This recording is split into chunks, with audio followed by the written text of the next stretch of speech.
What if the greatest lie ever told was that you were born unworthy? What if Jesus didn't come to save you from sin, but to awaken the God hidden within your flesh?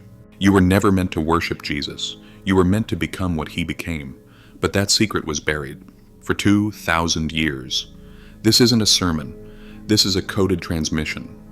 Stay with me, because by the end of this video, you will never see Jesus or yourself the same way again. You were born into a story, not a story of glory, but of guilt, a fall you never took, a debt you never owed. From your earliest memory of Jesus, you were told he died because of you, because something inside you was wrong. But pause, breathe, feel your body. That tightening in your chest, that's not shame, that's the spell unraveling. Original sin wasn't theology, it was a psychological weapon. It said, you are broken, and someone had to bleed for your healing.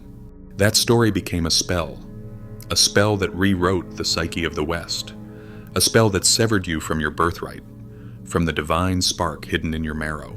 But here's the flip they never told you. Jesus never said you were sinful. He never asked to be worshipped. He came to be mirrored. His true message wasn't, I died for you. It was, I awakened, so you can too. You didn't find this video by accident. You're not here to believe. You're here to remember. The church needed guilt. Guilt keeps pews filled.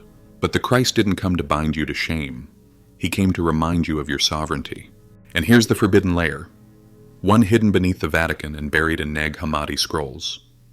Every ancient mystery school knew this. The Essenes, the Gnostics, the Hermetics. They didn't see Jesus as a sacrificial lamb. They saw him as an initiated master, an alchemist of light. He wasn't sent to suffer. He came to show us what we've forgotten. And now, we walk with him, but not toward Golgotha, toward awakening. But what was Jesus really doing during the years the Bible skips?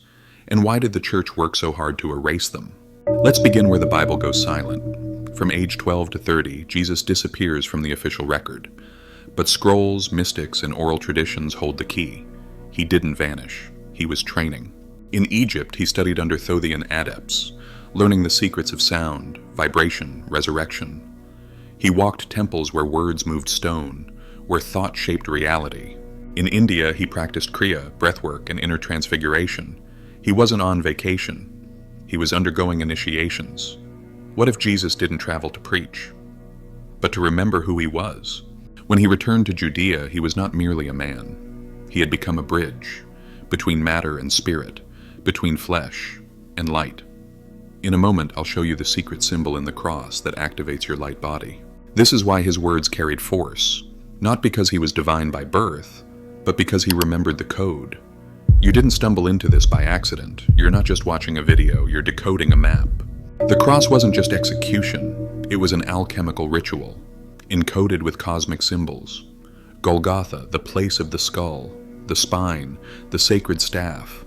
The cross, where time meets eternity. Jesus wasn't dying, he was activating. They placed thorns on his crown, but mystics saw it as pineal ignition. They pierced his side, but esoterically it opened light channels. Close your eyes. Feel into the spine of your own body. That cross is already within you.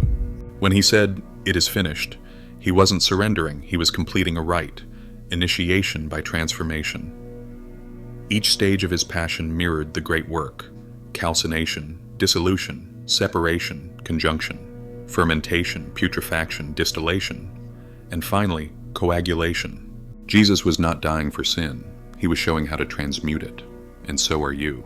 If your heart's been stirred, like this video to activate the algorithm, because YouTube only shows this to those meant to see it.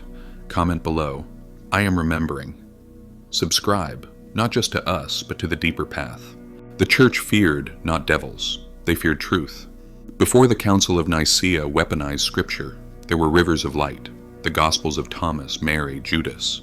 These Gospels taught Jesus didn't come to die, he came to awaken.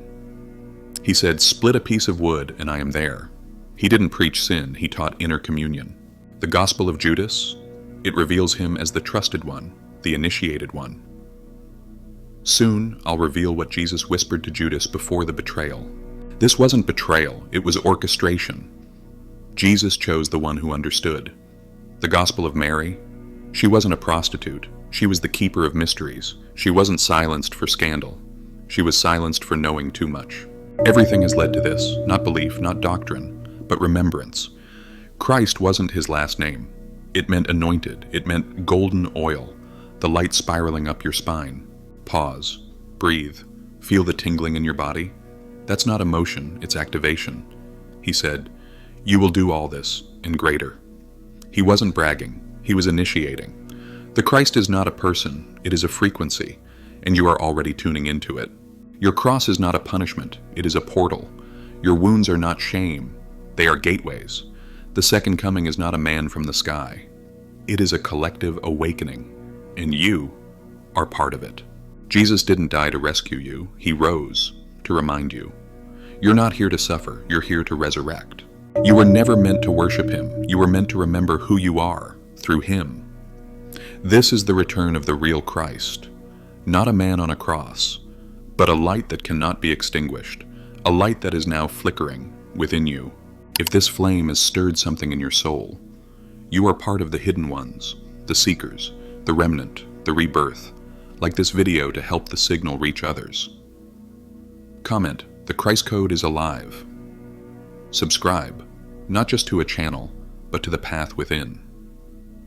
In the next journey, we decode the real resurrection, not the one taught in churches, but the one awakening in your body right now.